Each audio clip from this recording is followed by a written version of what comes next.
Hi, I'm Terrell Turner, the host of the Business Talk Library, and today I am back with my amazing wife who is helping me talk through some great interviews. And what we like to do here is we like to go back to some of those interviews where there was a tip that was shared that was amazing. And in this one, the tip was shared by Lasenta Lewis. Now, let me give you a little bit of context on who Lasenta is. I mean, she was the one of the 2016 Enterprising Women of the Year. I know it's a little bit of a tongue twister when I say the name, but yes, she was recognized as an internationally successful entrepreneur, and she is in the construction industry. She is making great strides, building a phenomenal business. I guess you could say she's in the business of building, and she is doing a phenomenal job, recognized internationally. And she was on the show and she shared some tips. And there was something that she shared that I think it really hit home for Lola. And she wanted to talk a little bit further about it. So we're going to play the clip and then we're going to jump right into our thoughts on it. So when I started my business in 2011, when I tell you it was tough, it was tough in that one, I'm starting a business, which means you really need business acumen. Like I could be really good at knowing construction, but I needed to know how to run a business, you know? Mm-hmm. And so I didn't get the help and support that I needed coming out the gate. I got help getting the contracting opportunity, which has been amazing. But when it came to building my business, I didn't always have, I've never had a true mentor.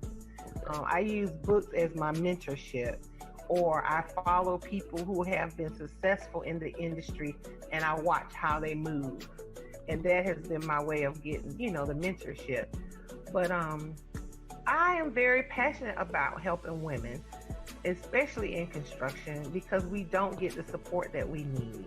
We don't get the funding that we need. Not that our male counterparts do, because I know there's still a disconnect with them as well. But I have learned that women, we tend to be a true backbone of our family, whether we're supporting our husbands or whether we're supporting ourselves as a single mom, we're still the backbone of our community. Mm-hmm. And so when you help a woman, when you lift her up, when you empower her to go and do some amazing things, it changes the dynamics of what we're living in. Mm-hmm. It could be economic development in our community by helping to build up a woman-owned business. So I'm so very passionate about sowing seeds into women that can help them better support their husbands, better support their business and their families, and then overall the community. And so I'm just passionate about it because I've been there and I didn't have the support and I struggle, and sometimes it's still a struggle because once you start growing in business, you don't start seeing women like me sitting at that $1 million table, you know what I'm saying? Mm-hmm. So I want to see more of us sitting at that $1 million table. And if I can help contribute to helping build women up and understanding business, that's what I'm here for. So that was a highlight from the interview with Lasenta. So since that was one of Lola's favorites, I'll let her kind of kick it off. What were your thoughts on, or anything that came up in the interview that wasn't in a highlight that you want to call attention to? Yeah, so I really think Lasenta Lewis is just an amazing entrepreneur all around. Her story is amazing. I mean, going from, having nothing, like she said she was broke, like she had nothing, from, really building her business to where she is now, to exceeding, making more than $1 million, I guess getting above the $1 million mark as a business, which, to be honest, a lot of businesses never really make it to that point. And so Lasenta's interview overall was just amazing. I learned a lot from her. Some of the things I learned from her, and we kind of break down and dissect, because Terrell, I'd like to get your thoughts on it as well. The first thing that I really liked about Lasenta, just as a person, but also as a business professional, one of the points she brought up on the interview was she was talking about really finding and being able to hone in on your niche. And just for some context, and you could definitely check out the interview, but for some context, one of the things that she brought up was usually, we go for, you're kind of like, for example, in the construction industry, you find that a lot of construction work that's done is usually done on a larger scale. So for example, I come in and I build this entire house, or I come in and I build, a condominium with different apartments.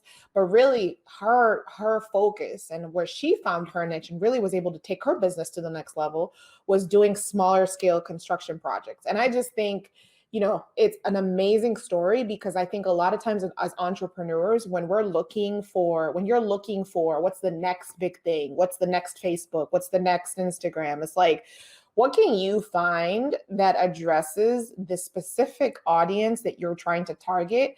What's that niche that you can identify? Because I think a lot of times people focus on finding the next big thing instead of really focusing on, okay, if everyone's providing a service in X, what can I do that addresses the concerns and the needs of Y? So that No, was one point. I think that's a good point, because I mean, there's, like I said, there's so much value in that interview, and I want to, I'll continue on with what you were saying about, the finding your niche and really like being comfortable with that, because her and I, we talked about, even for, women being in construction, as she said, you usually don't have a lot. And I think, it ties to another episode we did, where we talked about, being an imposter, just, really being comfortable being yourself Yep. in what you do. And I think that was one of the things that she realized and she was talking about like early on. And I think every business has to do it, is figure out what's your niche. Like your niche becomes kind of like, what's your business personality? Like, Yep. what are the types of clients that you can actually serve best? And being comfortable that, hey, that's my market. That's what I'm working on. And I think as an entrepreneur, sometimes, it does become a little difficult, because, or let me say, it becomes a little complicated, because everything that you're hearing about in the news or in the media is all about, hey, the big companies are doing this. Yep. If you don't have a clients that are paying you, $10,000 a month, you're focusing too small. And based on your type of business, that may not be where you are at that time. And I Right. think for her, she talked about that, like, at the beginning, it was going after those small jobs, because, hey, the big construction players weren't trying to do that. And that's where Yep. she built her niche. And then from there, after she built the, strong enough niche, she could then graduate to working on bigger deals, bigger engagements. But she was comfortable starting where she needed to start and then building Yep. to the next level. Yep. No, that's really good. And I think like 2 points I want to mention, like, I guess as part of unpacking this, and maybe we can move on to the next point after that. I think as a business owner, when you can identify the niche, it really makes it targets the limited amount of energy you have, right? The limited amount of focus. And the reason I say that is because I think like I've also had to learn this, like with building the Business Talk Library and we're building our businesses, is when we first started out, we originally wanted to focus on everybody, right? Careers, I don't know, everybody and their mama, right? So like we didn't really have a target audience when we were kind of thinking and brainstorming what we wanted the show to be about. And we've really been able to hone it down and say, hey, the Business Talk Library interviews are focused on business leaders and CEOs and sharing their stories and really having transparent conversations about the journey of business. And we're able to focus and target specific individuals that meet those, those characteristics. And I think about it even with going back to finding a niche, is when you can identify earlier on in the journey, or as quickly as possible in the journey, when you can identify what your niche is, then you know where you need to focus, and you know who your target audience is, you know how to reach your target audience. When you're doing research on your potential target audience, you actually know where to focus, versus these are the 17 types of people I'm trying to reach, and you just find yourself distracted. There's just so much, you really don't know where to start. So I would say, I think having that in mind really, really, really, really is important to really just help alleviate the stress and just the potential confusion in the business. Gotcha. Now I want to take a step back and I mean focus on, let's talk about, our journey as it relates to that. And you and I talk, I mean, about, figuring out what our niche is. Because that wasn't an easy, I mean, that wasn't an easy process. Those weren't pleasant conversations between you and I. No, I think the whole process of identifying a niche, honestly, I don't know that I honestly don't know that it ever ends. Like, I think you identify it, but you're constantly refining what that looks like, right? Because even if I think about like big brands like, I don't know, Coca-Cola, for example, like they're always inventing. Like the product is the same, but they may do Coke Zero, right? For a specific target audience, or I don't know, Coke, whatever the other options are, or whatever, to where or Coke, Diet Coke, or whatever it is. And so I think specifically for our business, I honestly think the way that we addressed some of those very unpleasant conversations was, we know that there's a need for, careers, for example, but we know for a fact between the both of us, we don't have one, an interest, or even maybe the best skill set or approach or passion or desire or dedication to do it. So how do we bring something else, bring another product offering that addresses that? And that's how the Business Talk Library Careers was born. And then when we talked about, hey, some of the content that I want to do may be more applicable to, Spanish speakers and English speakers. So how do we bring another product that specifically caters to that, versus trying to offer everything under the same umbrella? I think you're probably going to continue, at least for us, when I think about our journey, I think about it's a constant refinement. And I think you're always going to have to refine that. But I would just say being willing to have the conversations, because I'll be honest, I wasn't exactly willing to have a conversation in the beginning. I think I just assumed like, hey, we've started, like, let's just keep going. But because the reality is, like, sometimes it's an uncomfortable place to be, right? Because it just seems like, man, like I'm trying to narrow it down, like we're here or whatever, let's keep going and let's just stick with it. But sometimes as you grow, right? Like, we didn't start off the bat with multiple shows. We started off with the Business Talk Library, and that was the focus. And then as we grew and as we saw that there was a need, then we broke out. And I think it's just being in that space where you realize, like, this is the niche, this is the core focus of the business. And then as you grow, then you can develop different branches that address each of the needs that you see in your space. But I guess, let's talk about, our journey from, how did you really feel when I started bringing up the idea of, hey, let's narrow it down to a niche? It felt like a lot of work.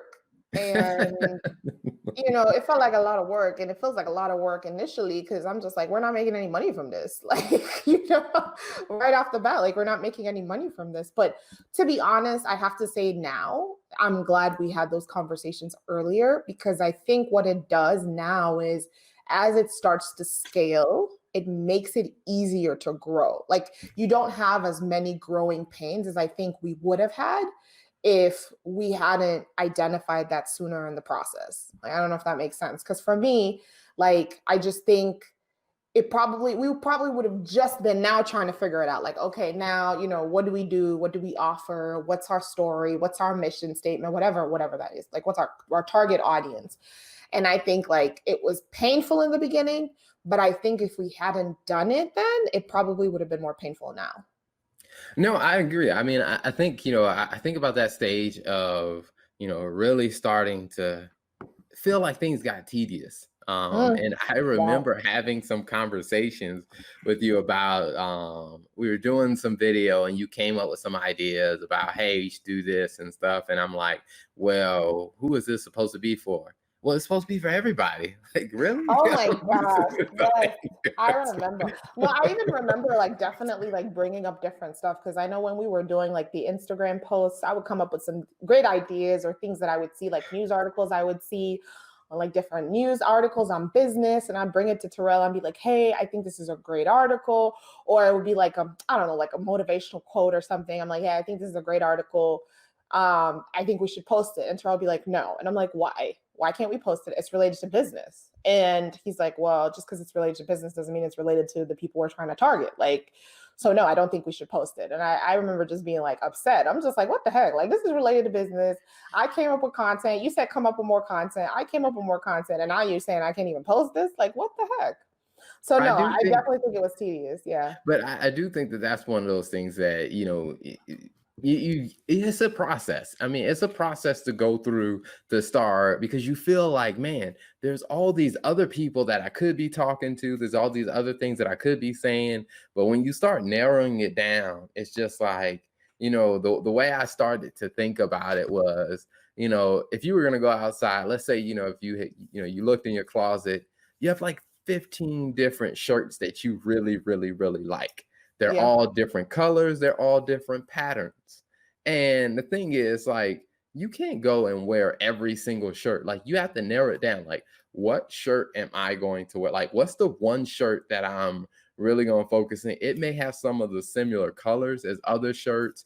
It may, be long sleeves like some of the other shirts. There may be some characteristics it shares with Hmm. other shirts in your closet, but you can only wear one at a time. And I Right. think when you and I started talking through that, I remember some of the uncomfortable conversations because I'm like, all right, what is the focus here? Like, or I guess, like almost like an actor is like, what's my motivation in this video? Mm, yeah. To where No, I'm just like, yeah. where am I really targeting? What am I aiming for? Agreed, agreed. Yeah, I think that was definitely a tough lesson, but I think I'm glad we learned it sooner than later. I think the other point, if you didn't have anything else to talk No, about go on ahead. the niche, I think the other point that I really liked about and listened to his interview, or my takeaway, was really just I'm trying to think about which one would be best. Let's unpack the statement she made about kind of just creating a seat at the table for yourself. Like when she talked about, hey, as you start to kind of get more exposure, as you start to climb up, as you start to become successful, is just really starting to, I guess, find that there's not a lot of people that look like you in the room, or really, I guess, helping develop other entrepreneurs, or either specifically, I think her niche is like, or her focus is on female entrepreneurs, is really developing female entrepreneurs to have the tools that they need to be able to have the opportunity to also sit at the table. And I really like that. And I think for me, specifically about Lasenta, is, you know, I liked her transparency, because I think a lot of times, people say, I feel like I should have a seat at the table. I feel like I should have a seat at the table. But then when the opportunity is presented, you're not really willing to do the work, right? And so for me, I think I really like just her work ethic, one, but then also just the acknowledgement of, hey, like, my help gives you the tools and the opportunity, but I'm not, I guess you have to work to get actually at the table. To get to the table, you have to put in work. And I think that was just a really good point for me, because I was like, a lot of times we talk about, a lack of opportunity, but I really think is the question I ask myself is, are you prepared for when the opportunity comes? Do you have what you need to be able to fully take advantage of that opportunity? Yeah, I mean, I think that's true because I think a lot of times it's very easy to look at, and something that Lasenta and I talked about in that interview. It's very easy to get into this mode, and I've done it myself, to where you look at your seat at the table Mhm. as an accomplishment. Like, hey, Mm, I am standing I'm on the here. platform. Like, it's almost like, if I think about, like, let's say an Olympic, track team or whatever, to Mhm. where it's like, that sitting in that seat is like standing on the first place podium to receive your medal. And I think, that becomes the wrong perspective. I mean, it's like getting a seat at the table is not like standing on the stage getting your medal. Getting a seat at the table is like having a position on the team. Like, you still got to run the race. That's Like, really good. there's Yep. work to be done at the table. And, Mhm. even for myself, I think, when it came down to stuff like with the Business Talk Library of, being, recognized as a high performing show, and all the content that we're creating. And one of the things that I thought about is, this recognition means that more is expected of it. Like, I need to Yeah. deliver more. Now it's like Yeah. I need to work harder now that I'm getting the recognition Mhm. than I Mhm. did beforehand, because hey, if I'm not willing to work, if I'm not willing to use my seat to Mhm. actually put in the work and keep going, then my seat is probably going to be given to somebody else. Yep. No, fully agree with that. And I think it's just with finally arriving at the table comes another level of expectation. So like, you can't be putting out the kind of content you were putting out when we first started. You know what I mean? Like you can't do that. So I really think it's just with that seat at the table comes an added level of responsibility. And I think just really being able to own up to it, because even when I think about in my career, is just the higher I've gone up, the harder I've had to work, right? And it's one of those things where like sometimes you feel like, man, I've arrived and I no longer have to do the work. But it's like, no, you have actually a greater responsibility being at the top to really manage the strategy. And really, I guess you may not be in the details, but you still have an ownership and responsibility, I guess, requirement to really understand and drive the business. And I say that for the same thing for any entrepreneur is like when you the more you climb up and the farther you get, the more work needs to be put in to really drive and even maintain and grow from where you are. So absolutely agree with that point. Was there anything else that that you took away from the interview? I want to give you an opportunity to share if there was anything else.